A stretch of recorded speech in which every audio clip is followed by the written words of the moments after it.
유엔에서 놀라운 결정이 내려졌습니다. 바로 한국어가 유엔의 공용어로 자리 잡게 되었다는 소식인데요.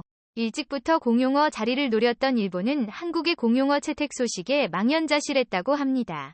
사실 일본어가 아니라 한국어가 공용어가 될 수 있었던 이유가 있었다고 하는데요. 대체 그 이유는 무엇이며 현재 세계에서 한국어가 차지하는 놀라운 위상에 대해 지금부터 자세하게 설명해 드리겠습니다. 여러분 사랑합니다. 대한민국 대통령님 감사합니다. 2014년 하마 준주레 국제전기통신연합 사무총장은 부산 백스코에서 열린 개막식에서 한국어로 인사를 건넸는데요. 당시 또래 사무총장의 발언은 이례적이라고 할 정도로 파격적이었습니다. 유엔은 규정에 따라 영어, 프랑스어, 중국어, 스페인어, 러시아어, 아랍어 등 6개 언어를 공용어로 사용하고 있습니다. 공식 문서와 발표를 6개 언어로 제한하고 있는데 이 관례를 깨뜨린 것이죠. 그때 당시만 하더라도 한국어가 국제무대에서 공용으로 쓰인다는 것은 상상할 수 없던 시절이었습니다. 유엔 내부에서도 또래 총장의 행동에 대해 다소 지나치다는 의견이 나올 정도였죠. 하지만 2012년 들어서 한국어의 의상은 2014년에 비해 달라졌습니다. 한국어가 유엔 공식 행사에 쓰여도 전혀 이상하지 않은 상황이죠. 작년 유엔 총회에 참석한 문재인 대통령은 한국어로 연설을 하며 한반도 평화를 위한 종전선언을 언급했습니다. 그러나 시기에 한류 열풍이 전 세계를 뒤덮으며 한국의 의상이 남다르게 바뀐 것을 시사하는 장면이라 할 수 있었죠. 전 세계적으로 한국어에 대한 관심이 늘어나고 사용 인구도 늘어나면서 유엔에서 한국어를 공용어로 채택해야 한다는 의견이 등장했습니다. 현재 공용어로 채택된 언어 비중을 따져봤을 때 아시아 언어는 중국어 단 하나로 다른 언어들은 유럽에서 사용되는 언어입니다. 공용어라고 하지만 지극히 유럽 중심의 공용어라는 것을 볼 수 있죠. 유엔에서도 이러한 점을 지적해 아시아 쪽에서 공용어를 추가로 선정해야 한다는 의견이 있었습니다. 한국어는 중요한 후보에 올랐었죠. 과거 2007년 세계지식재산권기구 총회에서 한국어가 국제특허협력조약국제 공개언어로 채택되기도 했습니다. 2009년에는 유엔 공용어의 문제를 주제로 한 토론회에서 한국어가 유엔 공용어로 채택될 수 있게 해야 한다는 발언이 나왔지만 현실성 없는 제안이라는 소리까지 들어야 했었는데요. 그러나 시간이 지나서 한국어 사용자가 급속도로 늘자 유엔은 한국어의 의상을 생각해 공용어로 한국어를 포함해야 한다고 주장했죠. 이에 유엔이 임시총회에서 한국어 사용에 대해 회원국들이 모여 의가결. 앞으로 모든 공식 문건에는 한국어를 사용할 수 있게 한다며 만장일치로 유엔 회원국들이 한국어 사용을 밝혔다고 합니다. 이미 한국어 사용자는 유엔 공용어로 채택된 프랑스보다 더 많은 숫자인 7,700만 명에 달하는데요. 프랑스에서는 이보다 약간 못 미친다고 하죠. 사실 한국어는 진짜 공용어로 됐어야 마땅하다고 볼 수 있습니다. 세계 각국 언어 관련 통계를 다루는 에스놀로그의 자료에 따르면 2010년 기준 한국어 사용자는 총 7,730만 명으로 집계되었습니다. BTS나 오징어 게임을 비롯한 한국 콘텐츠가 인기를 끌기 전에 집계된 자료로 사실 이보다 더 많은 인구가 한국어를 사용하고 있죠. 베트남을 비롯한 동남아시아 시장에서는 한국어는 영어보다 더 인기 있는 언어로 한류 드라마를 비롯 한국 콘텐츠가 강세를 보이는 시장이기에 젊은 층들은 완벽히 한국어를 할 줄 몰라도 한국어를 어느 정도 알아듣는다고 하는데요. 삼성전자를 비롯한 한국 기업들이 동남아시아에 진출하면서 한국 기업에 취직하고자 하는 이들이 늘었고 한국어 수요도 덩달아 폭증했다고 합니다. 여러 요인이 맞물려서 한국어를 배우고자 하는 이들이 한국어를 가르치는 선생님들보다 더 많아 공급 부족 현상을 겪는다고 하죠.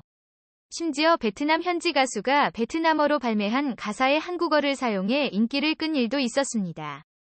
비의 난 편이라는 가수가 안녕이라는 발라드를 발표했는데요. 한국식 정통 발라드를 떠올리게 하는 이 음원은 현지에서 높은 성적을 거두었다고 합니다. K-팝 유행을 이끌고 전 세계 문화 콘텐츠 산업의 중심이라 할 수 있는 미국도 한국어 배우기에 여념이 없습니다. 특히 비틀스 팬클럽인 아미들은 한국어를 따로 배울 정도로 한국어 습득에 열의를 보일 정도인데요. 팬들만 배우던 와중에 미국 전역으로 한국어의 인기가 폭발하게 된 사건이 일어납니다. 바로 오징어 게임이 그 주인공인데요. 작년 한 해 넷플릭스를 통해 방영된 한국 드라마가 전 세계를 강타했고 미국은 작년 한 해를 오징어 게임의 해라고 불릴 정도로 이 드라마에 푹 빠졌습니다. 미국은 물론이고 프랑스, 러시아, 인도 등 전 세계 콘텐츠 순위 1위를 차지하며 드라마에 나온 대사를 그대로 따라오는 일이 생길 정도였죠. 특히나 자막 없이 드라마를 보고 싶어하는 이들이 늘면서 한국어를 배우려는 이들이 폭증했다고 합니다. 글로벌 온라인 언어학습 플랫폼인 고든 2011년 보고서에서 한국어를 배우려는 사람이 2020년 대비 76트 상승했다고 발표할 정도였습니다. 한국학을 배우려는 이들도 늘어났습니다. 미국 명문대에서 한국과 교수직 설치 사업을 추진하며 교수를 모시려고 하는 등 한국을 배우고자 하는 학생들의 수요를 잡기 위해 학과를 신설하는 모습을 보였죠. UC 버클리나 하버드, 펜실베이니아대들이 대표적인 학교입니다. 유럽에서도 한국의 인기는 상상을 초월합니다. 영국 옥스퍼드 대학교 출판부가 옥스포드 영어사전에 한국어에서 비롯된 단어 16개를 작년 한 해에 등재하면서 한국 콘텐츠의 영향력을 실감할 수 있었는데요.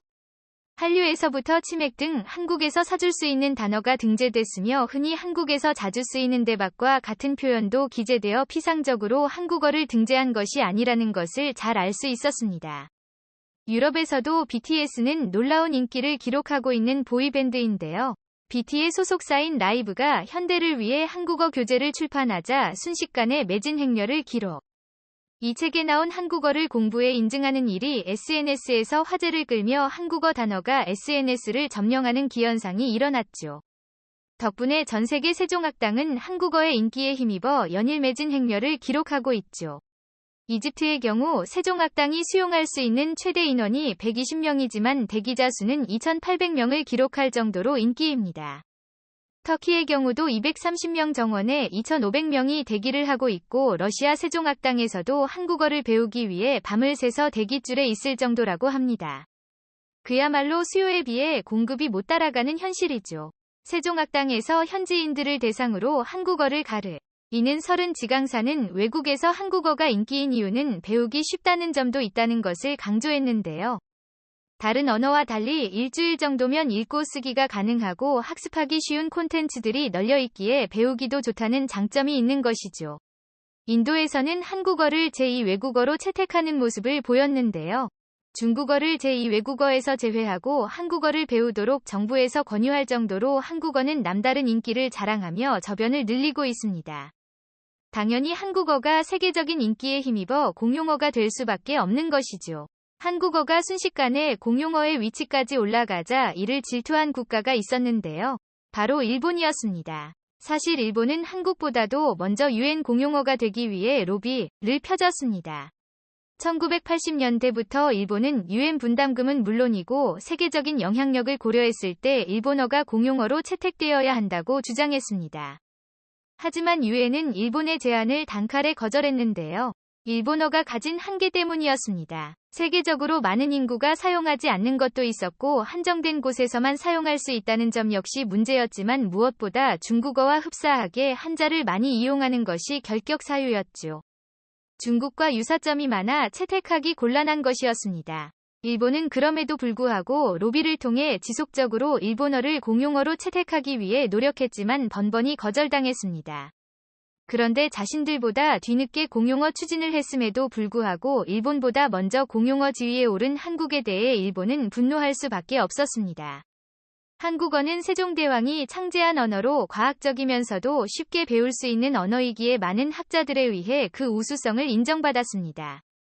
특히 이번 공용어 선정에도 한자 기반이 아닌 언어이기 때문에 일본과는 다르게 채택될 수 있었던 것이라 보입니다. 세종대왕님이 만든 한글의 우수성에 다시 한번 감탄하지 않을 수가 없죠. 앞으로 한국어가 영어만큼 세계에서 널리 통용되는 언어로 발돋움하길 바라며 전 세계 모든 이들이 한국어를 능숙하게 사용하는 날이 오길 바라겠습니다. 시청해주셔서 감사합니다.